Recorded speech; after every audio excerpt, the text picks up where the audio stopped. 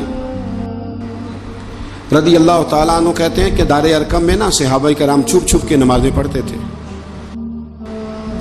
اور یہ بھی آپ یاد رکھ لیں کہ جب تک نبی پاک صلی اللہ علیہ وسلم نے اعلان نبوت نہیں کیا تھا تو حضور سارے مکے والوں کی آنکھوں کے تارے تھے، سارے صادق اور امین کہتے تھے، اور جب حضور نے کہا قولوا لا الہ الا اللہ، کہو کہ اللہ کے علاوہ کوئی معبود، اب کیا ہوا ہے؟ اب دو مسئلے ہوئے، ایک تو کچھ لوگوں کے مفادات کو ٹھیس پہنچی، اب انہیں ظلم چھوڑنے پڑیں گے، دین پہ آئیں گے تو ایک ہی صف میں کھڑے ہو گئے محمود و ایاز، نہ کوئی بندہ رہا نہ کوئی بندہ نواز، تو سب کو ایک ہونا پڑے گا، ایک صف میں آنا پڑے گا، ایک جگہ قائم رہنا پڑے گا۔ اب لوگوں کے مفادات کو ٹھیس پہنچتی تھی، وہ جو ظلم کرتے تھے، غلاموں کو بیچتے خریدتے تھے، ان پر زیادتیاں کرتے تھے، بچیاں دفن کرتے تھے، قبضے کرتے تھے، غریب کا مال لوٹ لیتے تھے، اب یہ سارے مفادات صرف انہیں بت نہیں چھوڑنے پڑتے تھے، انہیں اپنے سارے جرم چھوڑنے پڑتے۔ وہ کیا کرتے تھے؟ اس حوالے سے کہ اب ہمیں بڑا کچھ چھوڑنا پڑے گا، وہ واپس آ جاتے تھے، بیک ہو جاتے تھے۔ بہت سارے کام ایسے تھے جن میں وہ کمزوری کا شکار ہوتے تھے، وہ محسوس کرتے تھے کہ ہمارے لیے مشکلات بڑھتی چلی جا رہی ہیں، تو پھر وہ مخالفت کرتے تھے۔ پھر بات ذرا آگے بڑھی، میرے نبی رحمت، نور مجسم، شفیع معظم صلی اللہ تعالی علیہ وسلم کی انہوں نے معاذ اللہ مخالفت شروع کر دی۔ کلمہ یہ نہیں دیکھا کہ ہمیں حق بات کہی جا رہی ہے تو حق بات پہ عمل کریں، بلکہ حضور کی ایک گروپ یہ تھا، دوسرا گروہ وہ تھا حضرت ابو سفیان رضی اللہ تعالیٰ عنہ مسلمان ہوئے تو وہ بیان کرتے ہیں کہ اس زمانے میں نا اخنس بن شریک نے کہا تھا ابو جہل سے کہ یار ساری زندگی امین صادق اور امین کہتے رہے ہیں، آج ان کی کان پٹیوں پہ سفید بال آئے ہیں اور انہوں نے اعلان نبوت کیا تو ہم کیوں نہیں مانتے؟ تو ابو جہل کہنے لگا یار باتیں وہ ٹھیک کرتے ہیں، کام ان کا ٹھیک ہے، لیکن مسئلہ یہ ہے کہ اگر ہم ان کا کلمہ پڑھ گئے تو پھر چودراہٹ تو اس خاندان میں چلی گئی، چودراہٹ کی بنیاد پر حق بات کی مخالفت، کہ چودراہٹ ادھر چلی گئی ہے، بڑائی ادھر چلی گئی ہے، تو حق بات کی مخالفت اس بنیاد پر لوگوں نے شروع کر دی۔ اب ملامت کی جو وجوہات ہوتی ہیں وہ یہاں حسد ہوتا ہے، یہاں دعوت ہوتی ہے، یا اس کی بنیاد یہ ہوتی ہے کہ وہ آپ کے مفادات کو ٹھیس پہنچ رہی ہے، یا محسوس کر رہے ہیں کہ بڑائیاں کسی اور طرف چلی گئیں۔ تو میرے رسول کریم سید عالم نور مجسم شفیع معظم صلی اللہ تعالی علیہ وسلم نے دار ارقم کے اندر، پہلے حضور آنکھوں کے تارے تھے، پھر یہ حالت ہوئی کہ چھپ کے دار ارقم کے اندر صحابہ نے مجھے کہا کہ باہر جا کے بتانا نہ، کہتے ہیں نبی پاک نے جب نصیحتیں کی نا تو حضور نے مجھے یہ نصیحت فرمائی کہ ابو ذر کلمہ تو نے پڑھ لیا ہے، اب لوگ تمہیں برا کہیں گے، ملامت کریں گے، پر تم نے کسی ملامت والے کی پرواہ، تم نے کسی کی پرواہ، تم نے پرواہ نہیں کرنی۔ کہتے میں نے وعدہ کر لیا۔ حضرت ابو ذر غفاری رضی اللہ تعالیٰ عنہ ارشاد فرماتے ہیں کہ میں نے حضور سے وعدہ کر لیا کہ اب میں کسی کی پرواہ۔ اب جب میں باہر نکلنے لگا تو صحابہ میں سے بعض نے مجھے مشورہ دیا کہ ابھی بتانا نہ کسی کو، کیونکہ یہاں لوگ ملامت کرتے ہیں، برا کہتے ہیں، مارتے ہیں۔ تو حضرت ابو ذر کہتے ہیں میں نے ان کی طرف پلٹ کے دیکھا، پلٹ کے اور میں نے کہا بھائی اب جو جس کے دل میں آتا ہے وہ کہے. غلامی کر لی ہے تو اب کر لی ہے, کلمہ پڑھ لیا ہے تو اب پڑھ لیا ہے. اب جس نے جو کہنا ہے وہ کہے, جو کرنا ہے وہ کرے, بات ختم ہو گئی. اب طے جو کر لیا ہے, اب تیرے ہو جو گئے, اب تیرے ساتھ نسبت ہو جو گئی تو اب تیرے ہیں. اور کہنے لگے میں نے حضور سے وعدہ کیا ہے کہ اب میں کسی کی پرواہ نہ کریں. داتا گنج بخش علی اجمیری رحمت اللہ علیہ فرمایا کرتے تھے کہ حق بات پر اور سچے رستے پر چلنے کا تو مزہ ہی تب آتا ہے جب دل ٹوٹتا ہے, جب تکلیف ہوتی ہے. تو رب فرماتا ہے مجھے ڈھونڈنا ہو تو ٹوٹے ہوئے دلوں کے پاس ڈھونڈا کرو, میں ٹوٹے ہوئے دلوں کے پاس ملتا ہوں. مجھے ڈھونڈو تو وہاں جا کے ڈھونڈو, میں ٹوٹے ہوئے دلوں میں ملتا ہوں, وہاں مجھے تلاش کرو, میں وہاں ملوں گا. جب آپ کی لوگ مذمت کرتے ہیں, جب آپ کو لوگ برا کہتے ہیں اور آپ ہوتے ہیں حق پہ, پھر مزہ کتنا آتا ہے, پھر لطف کتنا آتا ہے. آپ بظاہر تکلیف میں ہوتے ہیں لیکن وہ جو آپ کے اندر کی, اور پھر آپ کو وہ چیزیں محسوس کرنے بھی مزہ آتا ہے کہ نبی کتنی تکلیف میں رہے, رسول کتنی. ایک بات میں نے سورہ اعراف میں دیکھی, اس کو کبھی کبھی دیکھتا ہوں تو میں ورطہ حیرت میں گم ہو جاتا ہوں کہ یہ بھی ہوتا ہے. حضرت موسیٰ اللہ کے بڑے لاڈلے نبی ہیں یار, وہ پیغمبر, رب کریم کے وہ رسول کہ جن کا اللہ تعالیٰ نے قرآن مجید کے کم و بیش ہر پارے میں تذکرہ فرمایا ہے. اور اللہ کے وہ لاڈلے نبی جن کے لیے رب کریم نے دریا کو کہا کہ رستہ چھوڑ دے, 12 رستے بن گئے. اللہ کے وہ نبی جن کے لیے اللہ نے من و سلوہ نازل فرمایا. اللہ کے وہ رسول جو پتھر پر اپنا عصا مارے تو اللہ 12 چشمے پانی کا جاری فرما دے. اللہ کے وہ نبی جو اپنا عصا, اپنی چھڑی زمین پر پھینک دیں تو وہ اژدہا بن جائے.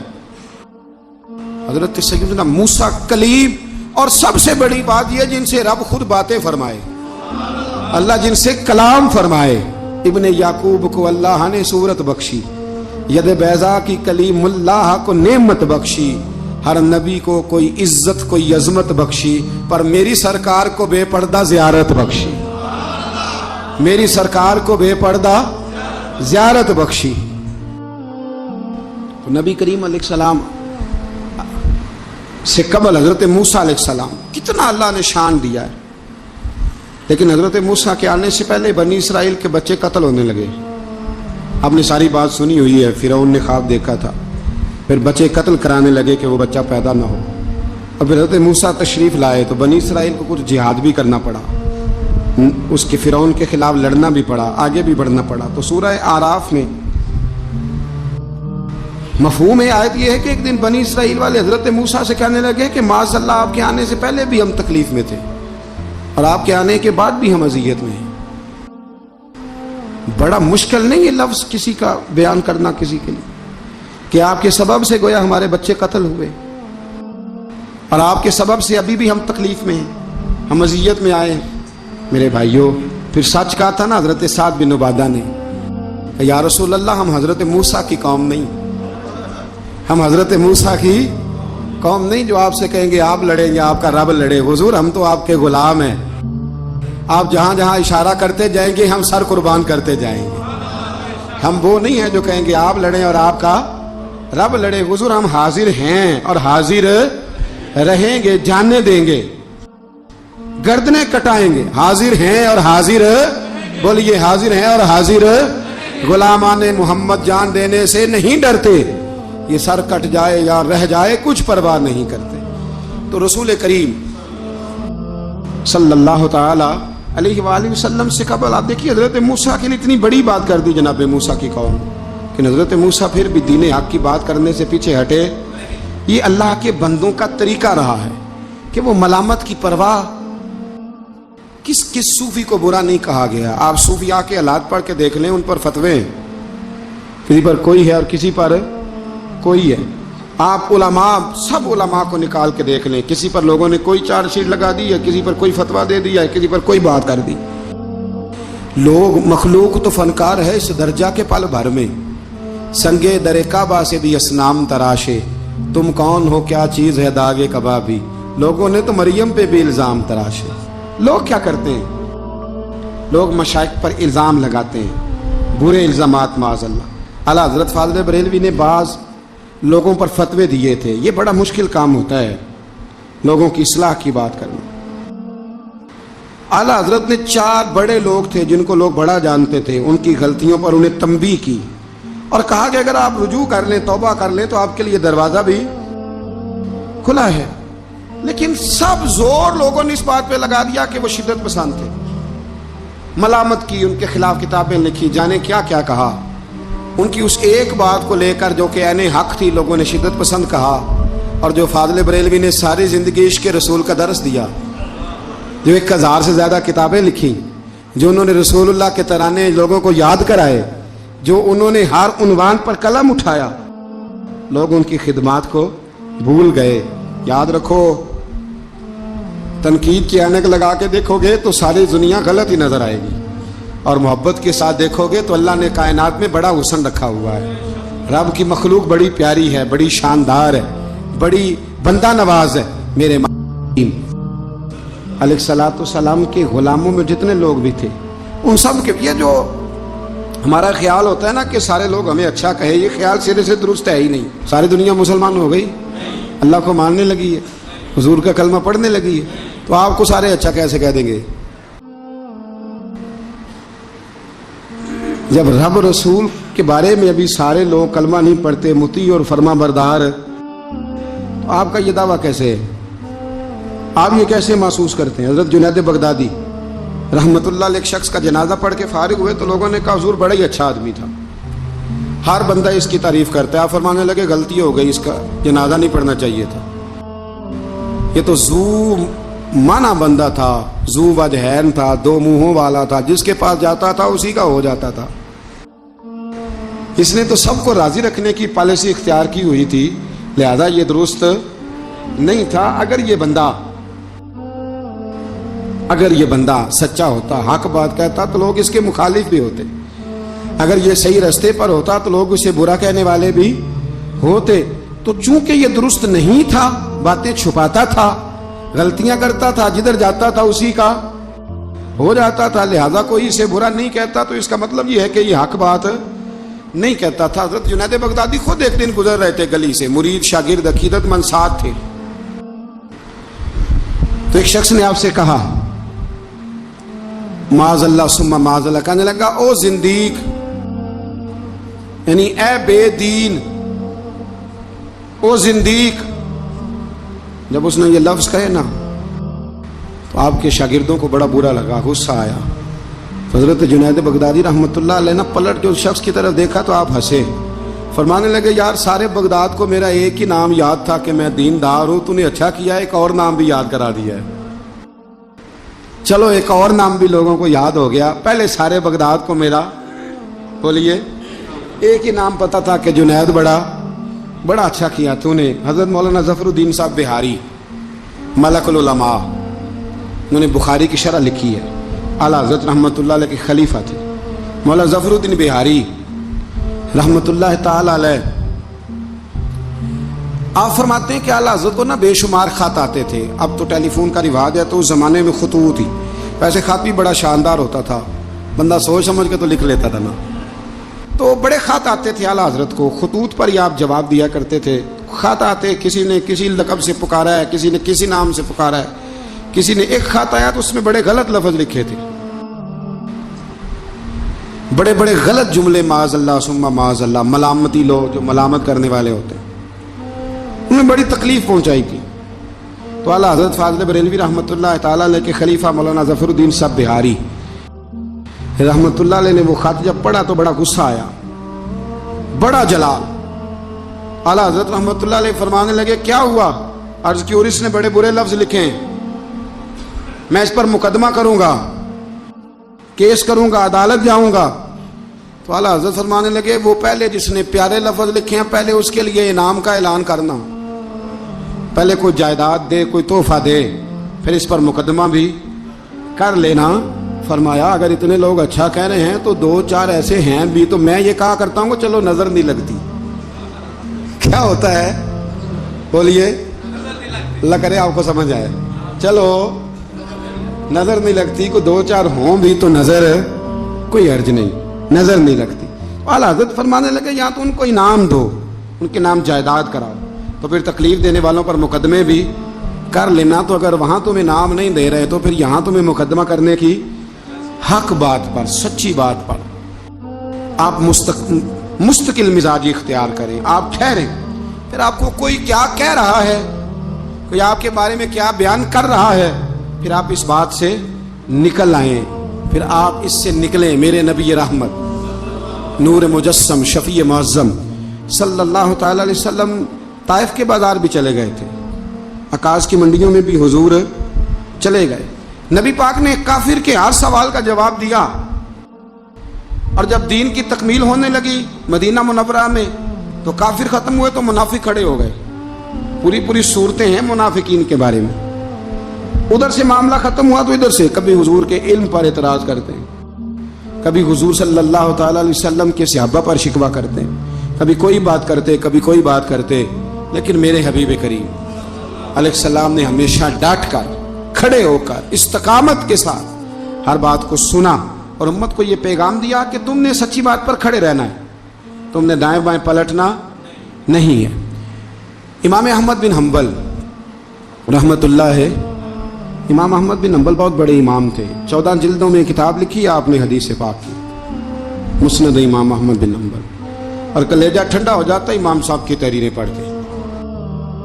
اتنے بڑے آدمی، ہر دور میں کوئی نہ کوئی فتنہ پیدا ہوتا ہے،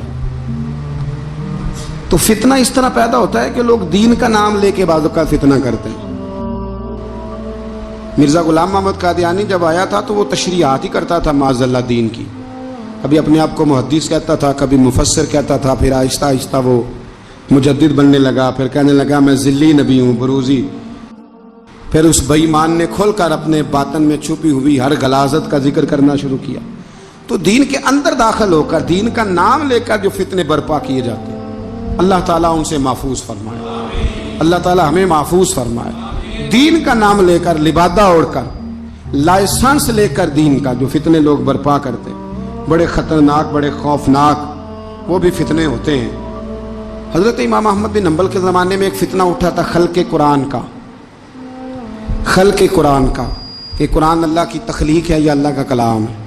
لوگ گنجائشیں نکالتے ہیں نا اس طرح کے جملے کہ لوگوں کو کیسے قرآن پاک سے یا حضور کے فرمان سے یا دین سے دور کیا جائے، تو تعویلات کرتے ہیں۔ ایک فتنہ تھا، امام صاحب نے ڈٹ کے فتویٰ دیا کہ قرآن مجید اللہ کا کلام ہے، یہ اللہ کا کلام ہے، حضور علیہ السلام پر نازل ہوا ہے۔ امام صاحب نے اعلان کیا، ڈٹے، تو بادشاہ وقت نے آپ کو قید کر دیا، پولیس بھیجی، امام صاحب کو پکڑ کے لے گئی۔ جیل میں جانا کو برا نہیں، سارے جیل میں قیدی برے نہیں ہوتے، جیل میں تو حضرت یوسف بھی رہے ہیں، حضرت یوسف علیہ السلام بھی جیل میں، سارے لوگ جرم کر کے نہیں آئے ہوتے، کچھ عدل کر کے بھی جیل میں آئے ہوتے ہیں۔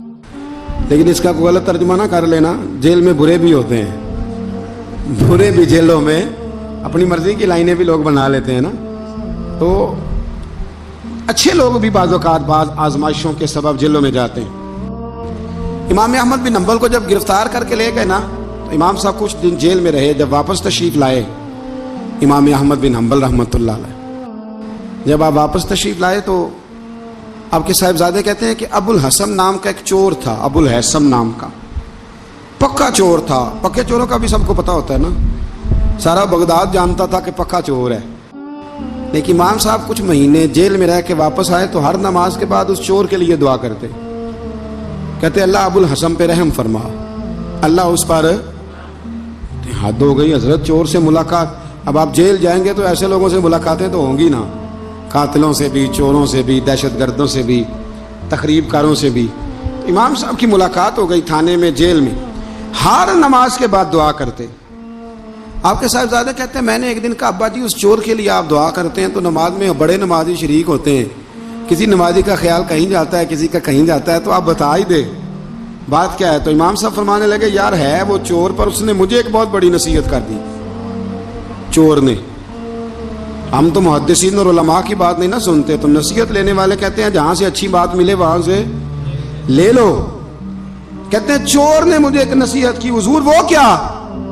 کہتے ہیں جب میں تھانے میں گیا تو وہ بھی تھانے میں تھا، میرے ساتھ ملاقات ہوئی تو کہنے لگا حضور آپ حق اور سچ پہ ہیں، حضور آپ حق اور سچ پہ۔ کہنے لگا میں چور ہوں، چوری کے الزام میں آیا ہوں، پہلی دفعہ نہیں آیا، کئی دفعہ آ چکا ہوں، بادشاہ اور کوتوال کے ہاں میرا نام درج ہے،